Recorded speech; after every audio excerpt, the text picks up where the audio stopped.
Hi, magandang araw po ulit sa inyong lahat. Gusto ko muna po kayong simulan sa ating love yourself, no? Kung ano po ang pwede mong gawin, ano? This is just a bonus card para po sa sarili mo, ang payo ng universe sa iyo sa araw na ito.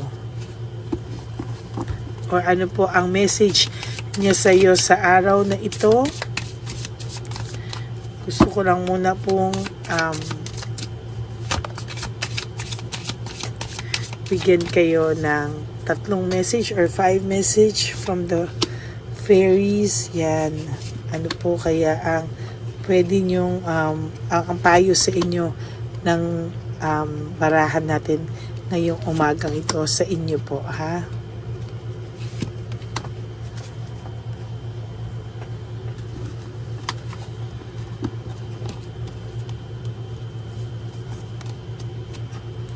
Do some research, no?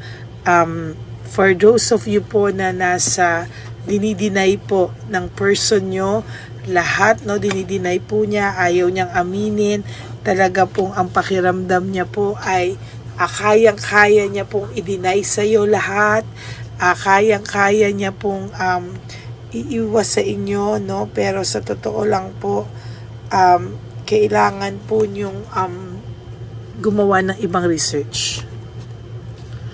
Oh my God, there's pregnancy here. Maybe your person po at yung third party ay nagbabalak magkaanak, or nabuntis ang third party, or nagkaanak sila, or may anak sila. Ito po ang magiging simula ng kanilang misunderstanding.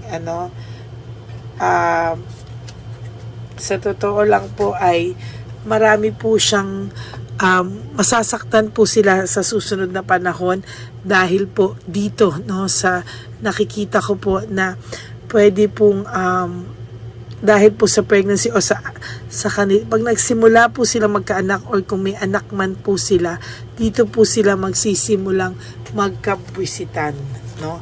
Sa totoo lang po, magkakabwisitan po yan, at sa totoo lang po ay ikaw pa po yung sinisisi nila, o yung partner mo, ikaw pa po yung sinisisi at sisisihin bakit nangyari sa kanya yung ganito, no? So be assertive, no? Stand up for what your beliefs, and only say yes if you really want to. Ang sinasabi po dito ay alam mo po sa sarili mo kung ano po ang nangyari, alam mo din po sa sarili mo kung ano po yung talagang katotohanan, ano? So you don't have to worry. Hindi mo po kailangan mag-worry. Bakit? Kasi alam mo po sa sarili mo, no?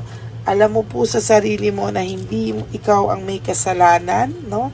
Alam mo po kung ano lang ang kasalanan mo, alam mo lang po kung ano ang pagkukulang mo, pero hindi po para sa iyo isisi kung ano man ang mga malas na mangyayari pa susunod sa buhay niya. No, marami po kasi talagang mangyayaring hindi ka nais-nais sa mga susunod na araw, no? Ang sabi po pa isa ay be yourself, no? The situations calls for you to be authentic self, which is the basis for your personal power, no? Dito po maniwala ka daw po kung ano yung pagkakilala mo sa sarili mo, kasi some of you narcissist po ang mga naging karelasyon, ano?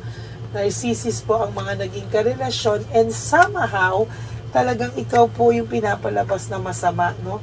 Ikaw po yung may sayad, ikaw po yung baliw, ikaw po yung hindi makaintindi, ikaw po yung dahilan bakit siya nawala ng gana sa iyo at ng babae at iniwan ka.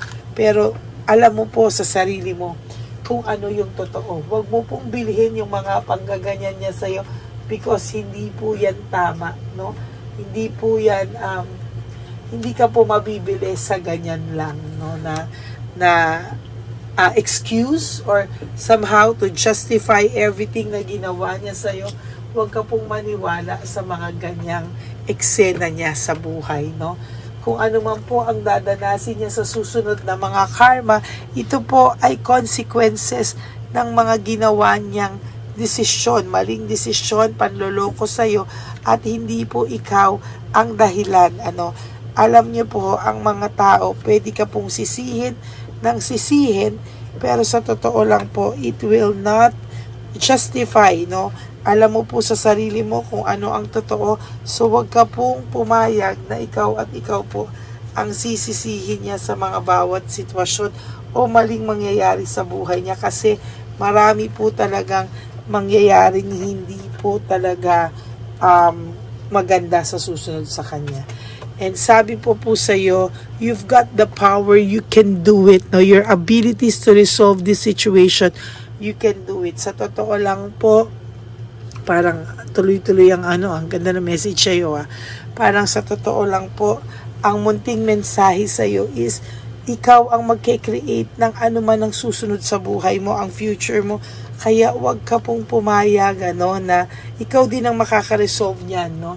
Wala pong ibang tao ang makaka-resolve niyan kung hindi ikaw po. You have to face the reality na nangyari na ito sa buhay mo, and somehow kailangan mo pong tanggapin lahat ito unti-unti. No? Sabi nga po, kailangan mong maging matatag, no? Kailangan mo, may powers ka naman, para gawin yan sa sarili mo. Kailangan mo daw pong mag-heal, no? Kailangan mo mag-heal kahit siya, kailangan niya mag-heal sa mga pinagagawa niya, no? There will come a time na maghihilom ang mga sugat nyo, maghihilom ang mga sugat, at ikaw po ay mag-heal on your own. Time heals all wounds. Kailangan lang daw po talaga na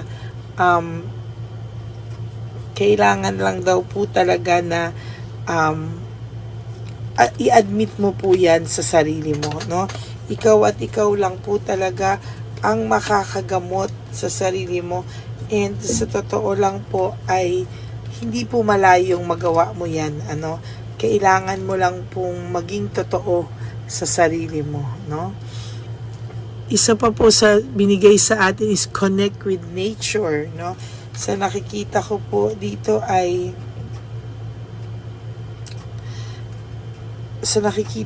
talaga dito, somehow ay kailangan mo po talagang magbakasyon, umalis, no?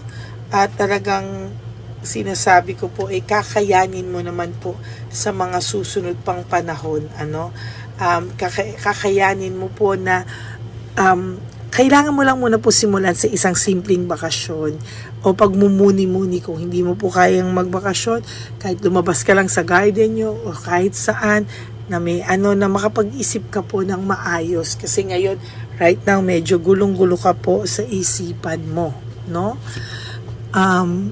Admit your true feelings for yourself. Kailangan mo daw pong i-admit, no, kung ano man po yung nasa puso mo, yung feelings mo. Kailangan ikaw mismo magkaroon ng acceptance. Ikaw mismo kailangan mong gawin, no? Ikaw mismo kailangan mong tanggapin yung ano ba yung totoong nararamdaman mo. Hindi mo kailangan mag-pretend sa sarili mo, but admit your true feelings. Be honest with yourself. Only you know what it is that you truly desire, no? Ikaw lang po ang nakakaalam kung ano yan. Pero sana po ay bigyan mo yung sarili mo ng chance na mag-heal, maging masaya, mag-isip-isip, magmuni-muni sa mga nangyari, no? Oh, and then your wish will be granted, no? Talagang, or your wish is granted. Pwede ka pong, what you've asked for is coming, no? Coming true.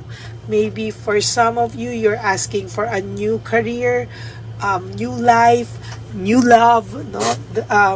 Pero sana po, bago kayo pumasok sa new love, ay sana po, ay matuto ka muna pong mag-heal and i-admit sa sarili mo lahat, and then magmuni-muni yan, para po maganda yung pasok sa iyo. Tinuloy-tuloy ko na po kasi parang there's an urge for me, no, na ituloy po itong mensahe sa iyo, munting mensahe sa iyo ng universe. Oh, kasasabi ko lang, for your new career, for those of you po na gustong lumipat ng work, gustong lumipat ng bansa, no, ayan po, no, pinagbibigyan ka po ng ating divine universe, no? Parang gusto po nila na magkaroon ka ng bagong buhay, bagong paniniwala, bagong career, bagong paniniwala sa sarili mo, at bagong mundo para matulungan ka din po, no? And for some of you, baka din naman gusto nyong lumipat, no? Lumipat ng bahay, or hindi man po bahay, pwedeng basta ibang environment, maybe new set of friends,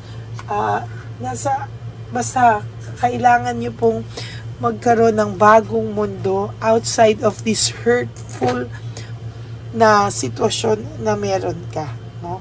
Sa totoo lang po, yan po ang magpapasakit sa'yo, but yan din po ang magpapatatag sa'yo. Sa totoo lang po. Dietary change, for some of you, baka napapabayaan nyo na po ang inyong mga sarili, no? Baka po, kailangan nyo pong tingnan, ano? Baka naman kayo po ay nalosyang na dahil sa kakaiyak. Baka daw po napabayaan nyo na po yung iyong sarili at tumaba ka na ng sobra, parang ako. No, because of too much hurt, napabayaan mo yung sarili mo. Or maybe baka naman for some of you, sumobra naman ang payat. No, talaga kailangan nyo lang po yung tingnan. Kailangan nyo lang pong bantayan ang sarili mo. And you eat healthy. Baka hindi ka nakakatulog, kulang ka na sa nutrients, no? Kailangan mo pong tingnan kung saan ka po ba nagkukulang sa sarili mo, no? You should love yourself above all, no? Kung may magmamahal po niyan sa inyo, yan po ay ang sarili nyo, no? Okay, winter, no? The answers to your prayers and affirmations are realized in the winter months. Maybe dito po sa Pilipinas ay mga third quarter, no? Third to fourth quarter po ang winter, no? Sa ibang bansa, tama po ba ako? Basta sa atin po dito sa Pilipinas ay within third to fourth quarter po ng taon na ito, maibibigay ang mga kasagutan sa iyong dasal. No? Alam niyo po, antay-antay lang po tayo, no? You need affirmation, no? To lift up your thoughts and energy and to attract what you desire in a positive affirmation. Kailangan po ikaw mismo ay naniniwala po, no? Naniniwala ka po na yung lahat ng wini-wish mo, yung lahat ng gusto mong mangyari, basta sa mabuti ay ito po ay matutupad at talaga pong hindi ka pababayaan ng ating divine universe only if you believe, no? And also, easy does it. Ang ibig sabihin po ito, stop trying so hard to control everything and all the doors will open for you. Minsan po kasi, the more nagigil kang gumante, the more nagigil kang ma-realize niya yung worth mo, the more na nagtataka ka, bakit po hindi nangyayari, no? Bakit po ganyan, hindi nangyayari? Bakit po parang lalong lumalayo sa'yo, no? Na gusto mong magbalikan, lalo pong hindi. Gusto mo pong bumalik siya sa'yo, lalong lumalayo. Kasi sometimes, you have to surrender, no?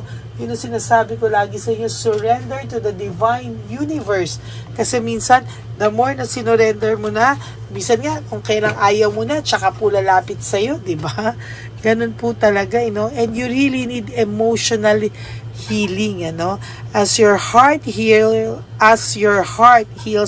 of old emotional pains, you receive blessings, new blessings and love. So the more po daw na nag-heal ka, the more na sinurrender mo yung emotional pain mo, yung old emotional pain mo na nararamdaman mo, then you will receive new blessing and love. So, yun yung sinasabi ko. Sometimes, no, pagka sinurrender mo na, tapos na-realize mo na, ay, ayoko na pala, ganyan.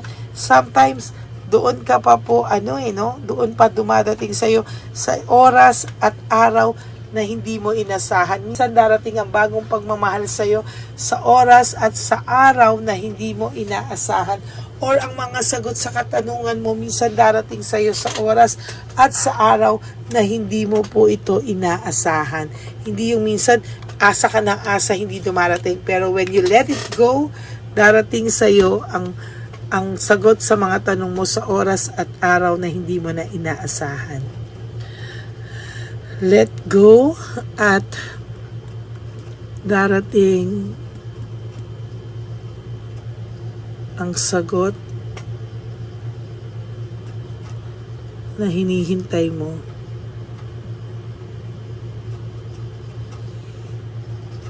Sa araw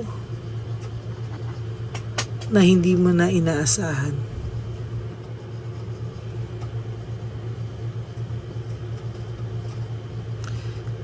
Yan. So, darating po yan sa araw at oras na hindi mo na to inaasahan.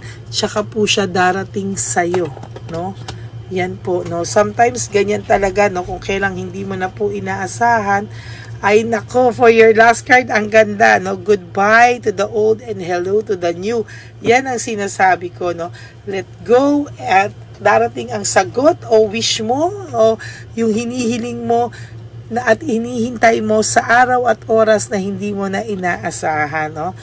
You finish one part of your life and now a new and even better part is beginning, no? Sometimes this is not only for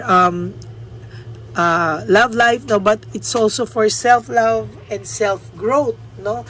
Minsan hindi mo alam na mas magiging okay ka pala pag wala na siya sa buhay mo. Mas makaka-focus ka pala, mas magiging successful ka pala nang hindi mo inaasahan. Ano, na kaya mo pala, no? Mas nag-improve ka, mas nagkaroon ka ng growth sa sarili mo.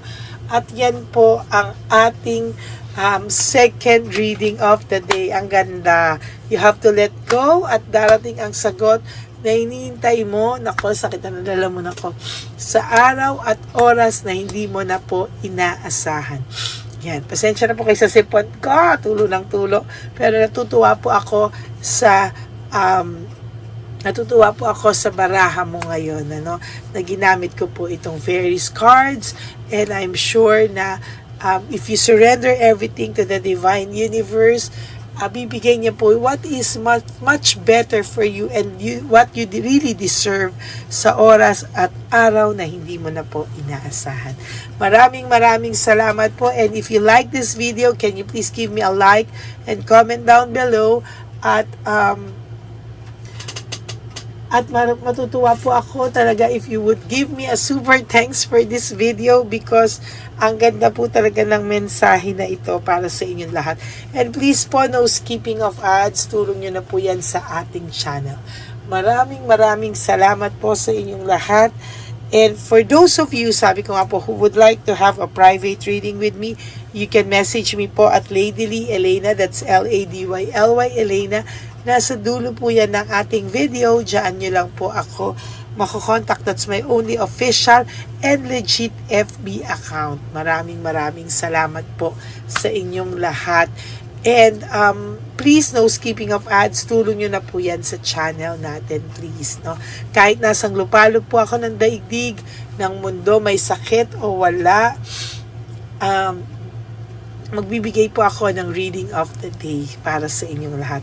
And please, ang commitment nyo lang naman po sa akin is please, no skipping of ads po. Yan lang po ang lambing ko sa inyong lahat.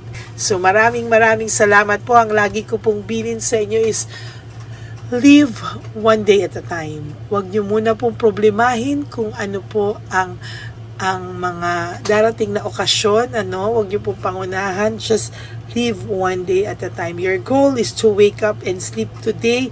Gumawa po kayo ng 3 magagandang favors sa sarili nyo. What will make you happy today? Okay? And to all my Lady Elena, ever solid and loyal family, love you all from the bottom of my heart. Yan. And sabi ko nga po sa inyo that life is so short. Don't make it shorter by stressing yourself from all the pains and heartaches na binigay sa inyo ng kahapon. Just surrender everything to the divine universe and just let go and let God write your life and love story. I will be back for another set of reading.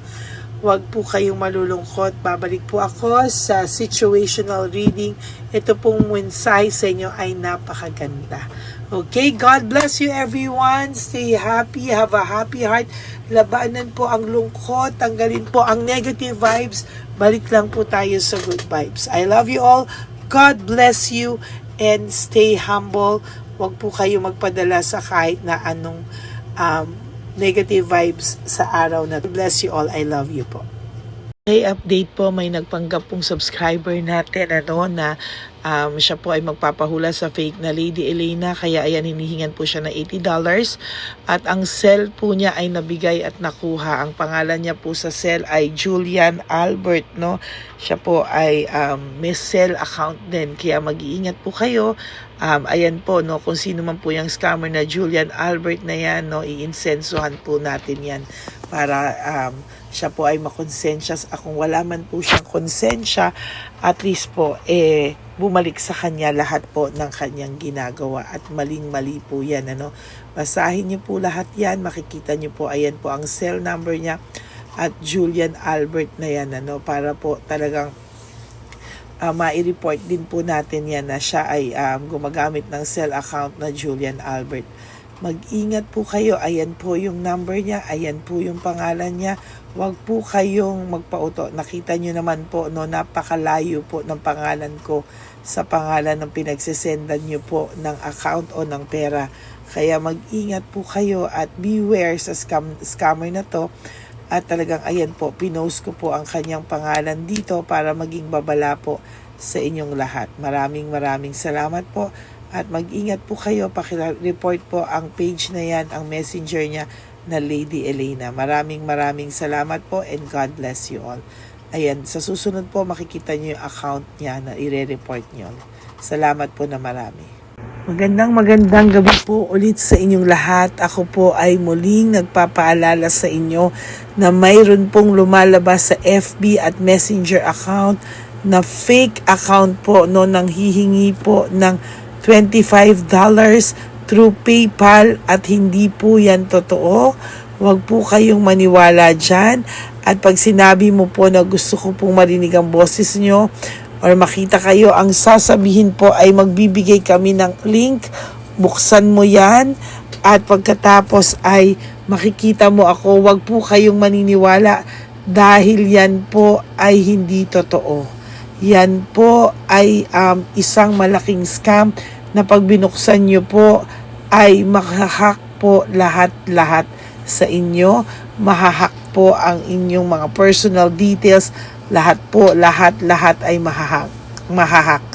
Ako po ay nalulungkot na ito po ay nangyari, ngunit sa talagang may mga tao pong masasama at may mga tao po talagang hindi makatiis na hindi gumawa ng masama sa ibang tao.